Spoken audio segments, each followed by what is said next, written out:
the New Yorker staff writer Kyle Chayka tweeted, I think that yesterday, I think that the Howard Dean scream would now, instead of disqualifying somebody for the presidency, may have been like the thing that launched them into the presidency on today's internet. And I Yeah. think that that's speaking to this point, which is that especially like younger people online really kind of embrace and court chaos. Yeah. And I think that especially in comparison to Joe Biden as a candidate Hmm. who was having trouble sort of connecting and articulating himself on the campaign trail with the kind of usual political coherence. Yeah. I think people were excited to embrace something different, a little more vibrant, maybe a little at times unhinged seeming, and then to remix that to actually be unhinged. Yeah, the idea of the chaos uncorked being a currency is interesting to me. Maybe in the service of that, before I get to you, Bria? Do you want to maybe Charlie? Do you want to explain what being coconut pilled means? Because some people don't exist on the internet all the time, Charlie. Sure. I think basically what it means is it's similar. It's a play off of red pilled, which is its own meme and usually has sort of MAGA connotations or like extremist connotations. But Yeah, it basically means like seeing something and kind of like falling down that rabbit hole, right? yeah, It's kind of sort of a proxy for enthusiasm. And yeah. so coconut pilled takes that to a different level. Boy, you're totally right. Explaining memes, not the coolest thing to do. It basically what Yeah, it means is you're on board with this, or at least you're having fun participating yeah. in this cycle of Kamala Harris memes. And what I like about this is Bria comes out on top. She's like, I don't have to explain any memes to anybody. It's true. But you're not quite, you don't quite get off that easily, Bria. Do you want to just talk a little bit about the way that Kamala Harris is sort of leaning into all these memes and these moments because Kamala Harris' campaign seems to be very excited, very thrilled to have some material to already reference. Do you want to talk about some of those moments for you online? Absolutely, 1,000,000%. In 2020, her presidential election, then it was very clear that she was trying to make like a standum happen, and it wasn't quite happening. It's like trying to make fetch happen, right? Yeah. And it was like K Yes. Hive. It's like, okay, the K Hive, and trying to build this strong following that just never really proliferated the way it is organically now.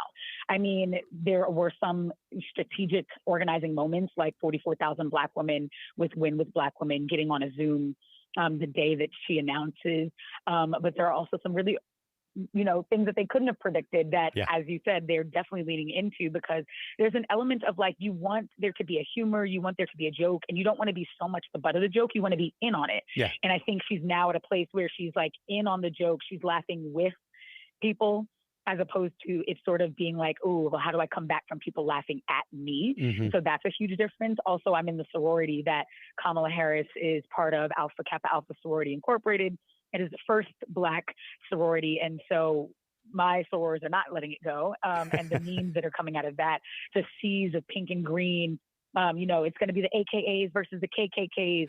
There's so much energy now Wow. about, okay, wait a second. We were, complaining for months about this lesser of two evils between between two older white men. And now we have a Black and South Asian woman who's much younger, who you can't use is super old and decrepit and doesn't have capacity line anymore. Hmm. And so it's now putting the Republicans on a defense that they don't have the means ready, because right now they've been bombarding Biden and they can't use those lines on Kamala. So it's really working in our favor. Well, Bria, like that's the thing I'm interested in here is that it seems like Kamala Harris, of course, a national figure for many years, but as she sort of arrives at this moment of being poised to become the Democratic nominee, what I'm interested in is the fact that she kind of comes preloaded with all of this cultural currency. And largely that cultural currency seems to live in memes. And there's like a process that you go through to translate that currency from memes to be like, well, you already know my name. You already know how to engage with me as a figure. How do you see her sort of making this transition from, you already know who I am. I'm the person with the "We Did It Joe" meme. I'm the person who has like the recurring sort of laugh recreated and kind of spliced and cut into all kinds of different videos. was. And how do you see her campaign using some of that cultural currency? Yeah, I mean, for sure, right now is definitely fundraising. Hmm. The online conversation and chatter around her is fueling numbers that are also going to serve the campaign in more legitimate ways. It's like you can't really use a meme in official messaging, but you can use the fact that she's had an unprecedented 24 hours of fundraising that has never been matched in the history of running presidential campaigns. Hmm. So I think that's one major piece. I hope, though, that they don't lean too hard into the memes, because the challenge is like she's still right on the cusp. Yeah. And right now, I think most of the momentum is coming from people being so excited to not have it be Trump versus Biden. Yes.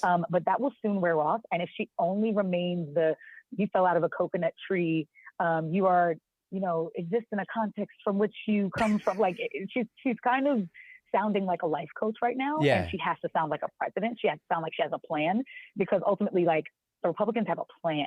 Project Sure. 2025 is a plan that is already in action.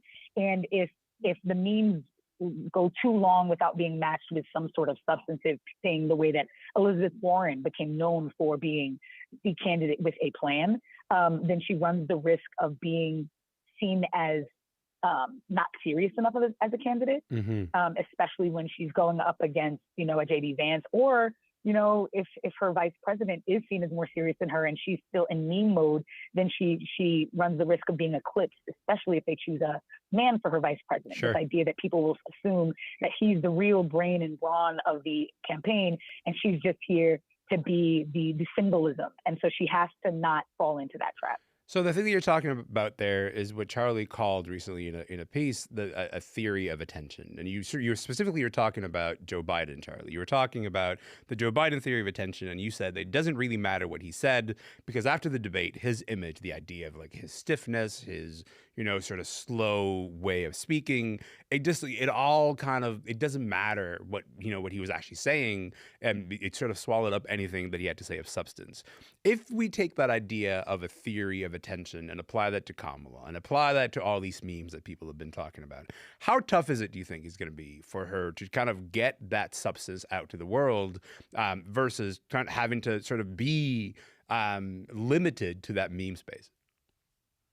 Well, I think that she, you know, is getting some of the message out to some degree through Yeah. the memes, right? Like if you go and listen to the coconut speech, like there is something there about historical context, right? Yes. Which you talked about in the beginning. Something about memes is they're a joke, they're funny, they're also Trojan horse delivery devices for ideas and for Hmm. people, right? And I think what the memes probably accomplish here is not obviously conveying complex policy details about what Kamala Harris wants for the country, but it does, it does position her in some ways as someone who is, having these types of serious and complex conversations. Maybe people don't want to elect, someone who feels like a life coach as president, but I Yeah. think they do want to elect a human being capable of deep and serious thought. So there's Hmm. that element. But what I think the memes really, working towards a Kamala Harris theory of attention, what the memes demonstrate to me is that she and now her campaign have the ability to attract positive attention, right? She can go out and do things and take the spotlight away from Donald Trump. Like there is an opportunity there because she is someone who can be magnetic, you know, who can do things that attract positive attention, as opposed to the Biden campaign, which basically every time he was going out there, he was creating an attack ad against himself Right. just by his appearance and delivery. I'm interested in this because, Bria, one thing that was really interesting to me was the Charlie XCX tweet. And the Charlie XCX tweet has kind of gone out of its own orbit and kind of become its own thing. Charlie XCX, of course, has like one of the biggest albums of the summer in Brat. And so she tweeted, Kamala is Brat. Whether you accept that or not, you cannot buy that kind of publicity. The idea of like the biggest sort of Right. star, of the summer, who's like making music that a lot of young people specifically are engaging with, tweeting that as a sentiment, whether it's true or not. First of all, I don't think it's necessarily true. She's a former attorney general. Like, there's nothing particularly Right. brat about Kamala Harris. But to me, like that again puts you down a particular track, right? It puts you down a specific track in terms of like how you engage with this, with the way that you're being spoken about. So let's imagine that you get a call from like Harris HQ, and they're like, hey, how do we lock this thing up, Bria? How do we get all of this attention and use it in a positive direction without also falling into all the pit traps that you guys have both sort of laid out? What do you do with all this energy, with the idea that Kamala is Brad? Where do you take this from here? Yeah, I mean, I think she needs a really great speechwriter and someone different from before. To your point, Charlie, she has these clips that are not actually that bad. Like even the coconut line. It's like, it's funny in the meme, but you're like, I get what she was trying to say. She almost comes off too much like Marianne Williamson though in her speeches. It's like too inspirational and like crunchy. It's like, okay, let's leave Erewhon and let's make this sound more substantive. And so I think she needs a speechwriter to kind of like marry the like maternal, like soft side of the quips with something hard hitting and just like, I am prepared, especially because what real, voters who are like very informed and want to hear about her platform are going to be concerned about are the VP pick and about what she's going to do with her hand side. I mean, she's being perched on a glass cliff. She's got to do something, even though she's probably not going to get Congress. And she certainly doesn't have the Supreme Court. And so what does one do with your hand side behind your back? You can't promise things that you can only do with a full Democratic sweep. Yeah. You've got to come in letting people know that you know how high the stakes are, you know how high the cards are stacked, and that you have a plan. And I think that, to Charlie's point, humor can be a great Trojan horse. So I think that she can lean in. I think the last thing that I'll say on this is that she's doing this pretty well. She's got a better captured pop culture figurehead earlier on in the campaign. Yeah. Hillary Clinton didn't really get that until too late in the game. I mean, like Beyonce was not saying anything about the election until a week before. Yeah. But Kamala Harris has already kind of capitalized and acknowledged that. I think she got permission from Beyonce's camp to use come freedom. out to freedom. That's right. Which was a huge, That's a big win for that was Kamala. a good move. Yeah. It's like you have to come out as very different from your predecessor and acknowledge that maybe you were a little bit more tame in the last few years in a way that people didn't want, and they wish that they had heard a stronger voice from you. Now they're going to get it. I mean, coming out to freedom, I can't lose, freedom, cut me loose. Yeah. By Beyonce. That's a moment. That's a moment. Cowboy Carter. That's a moment. Yeah. And I think she's got to continue to do those moments that feel a little bit more intentional and not only like, I don't think she needs to try and be brat all summer. I think she needs to let that be something that other people say about her that should not consume her channels. Yeah. But I think that those sorts of moves of like song choice and getting surrogates out there who are being associated with resistance and resilience is a good move. I think that is a perfect place to leave it. Charlie and Bria, I got to leave it there. The idea of memes as Trojan horses for bigger ideas, I'm going to sit with that because then it's going to make me feel a little bit less bad about having to explain memes to friends all the time. But in the meantime, Charlie and Bria, thank you so much for your time, guys. I appreciate it. Thank you for having me. Of course. Charlie Warzel writes for The Atlantic, and Bria Baker writes for Refinery 29 Unbothered.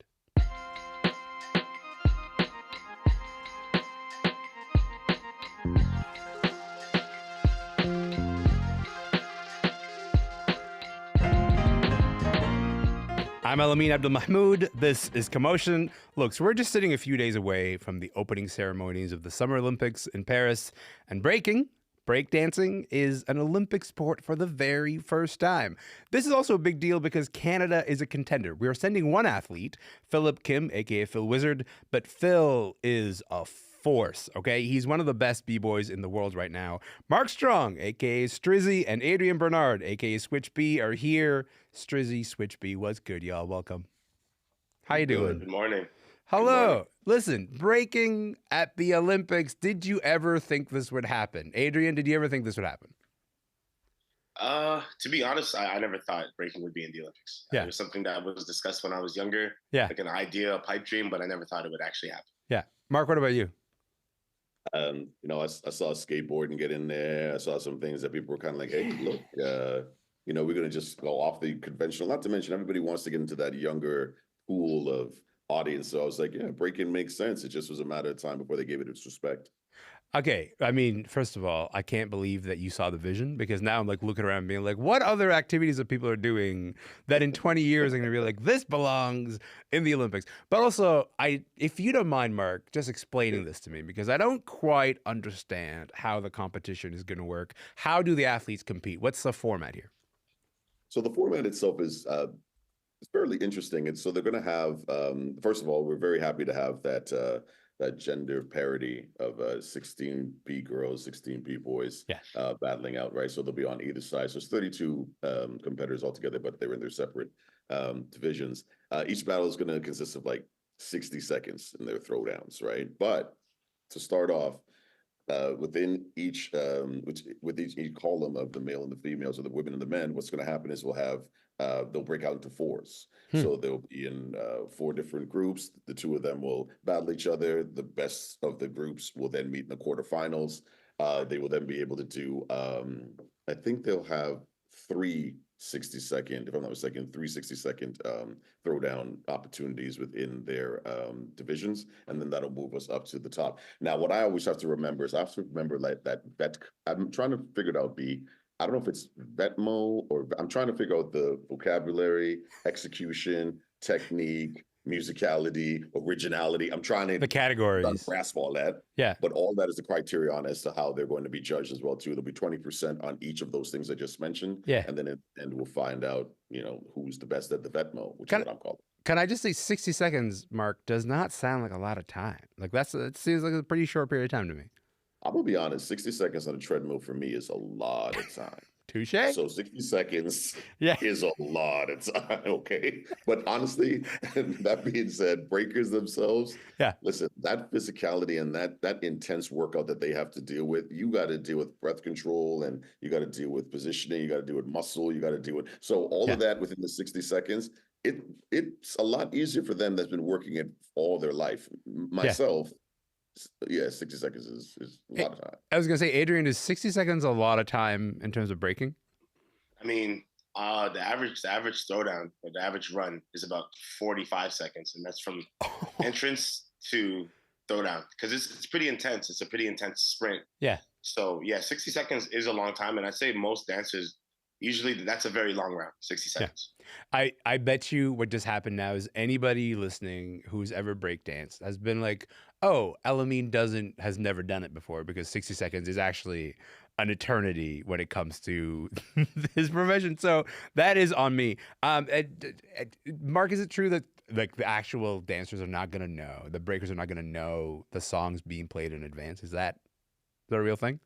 Yeah, that's part of that's going to be part of the interesting concept of it, because they're going to have to just go not only off of what they might have as a routine in their mind, but now to really show their freestyle acumen, right? Because they got to go by beat, they got to go by tone, they got to go by pace, they got to go. So everything is also incorporated in that surprise element of the music. Okay, so we are sending one athlete, Adrian. He's also a gold medal contender. Can we just talk about what makes Phil Wizard so good? What is it that makes him, stand out as be like, oh, you should be worried about our candidate, actually? Honestly, I met Phil 10 years ago at a competition called Skills-O-Meter in Montreal. Shout out to Sweet Technique and Skills-O-Meter.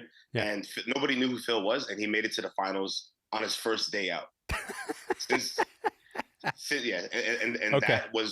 was one of the best competitions, one-on-ones in North America at the time, still to this day. Wow. And that was his debut. So he's been training rigorously ever since. And Phil trains 2 times a day. He probably trains 25 hours a week. Yeah. He trains. It's a full-time job. He's a fine specimen. Yeah. So he's and he doesn't slow down. He doesn't slow down. He takes it very seriously. And he's already won just about every competition that he can win, with the exception of Red Bull BC1, and he's made it to the finals twice already. Yeah. So he's a front runner. He's a front runner. So you have full faith, the idea that like Phil Wizard is not going to have a hard time showing up, and he doesn't know what song he's performing to, and then he's going to be just fine as he shows up to this. Oh, for some reason I can't Yeah, hear he's you, very Adrian. musical. He's very in the pocket. He hasn't. Yeah, you seem to be kind of Oh, going that's in. weird. Can you hear me now? I can sort of hear you going in and out. So while we get Uh-oh. that fixed, let me just ask Mark a quick question here. Mark, when you look at breaking, I think a lot of people are not going to be familiar with the fact that breaking is actually in the Olympics, because this was announced a while ago, but still, until you actually get a chance to see it, you don't really get a chance to engage with it. What are you most excited for people to see if they're tuning to watch breaking battles? Like, this is your first time ever watching a breaking battle. What are you excited for people to watch? Well, the first thing I'm excited for is I'm excited for the hip hop and breaking community to see ourselves Mm, on that platform. So the yeah. first thing I want to say is that to see us in Paris, to see us on that stage, to see the world watch what came from like subway stations in Brooklyn, or Yeah. cardboard boxes out in Toronto downtown and whatnot. I'm really happy to see that's the first thing for breakers, or people of the hip hop community. Those who are not, it's going to be a nice introduction to the incredible talent, physicality, and originality of the culture of breaking, because Yeah. it's something that you'll be able to sort of consume on that higher level, because you'll be able to see the gymnastics competition, and you'll be able to see basketball and swimming and Yeah. all these other interesting coordinates or choreographies, and then breaking is at that exact level as well too. So it's going to be fun to see, learn more about breaking. I got 30 seconds for each of you. Adrian, maybe I'll start with you. How do you prepare? You're going to be commentators for breaking for CBC as we air the Olympics coverage. How do you prepare for that kind of thing? Oh, really? It's just making sure I'm up on the current footage, Yeah. watching everybody that's dancing in the battle, and just being up to date. That's Yeah. the most important thing for me. Yeah. Yeah. Mark, same question to you, my good man. How do you prepare for doing commentary for this sport making its Olympic debut?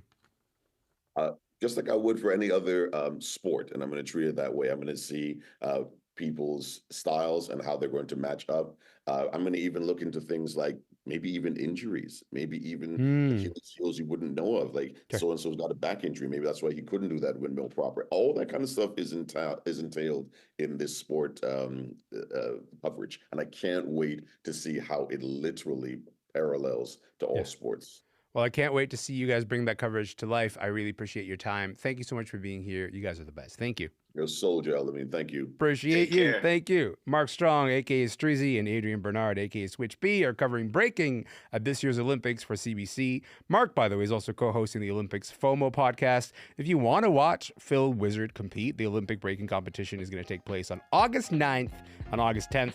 My name is Elamin. This show is called Commotion. See you tomorrow.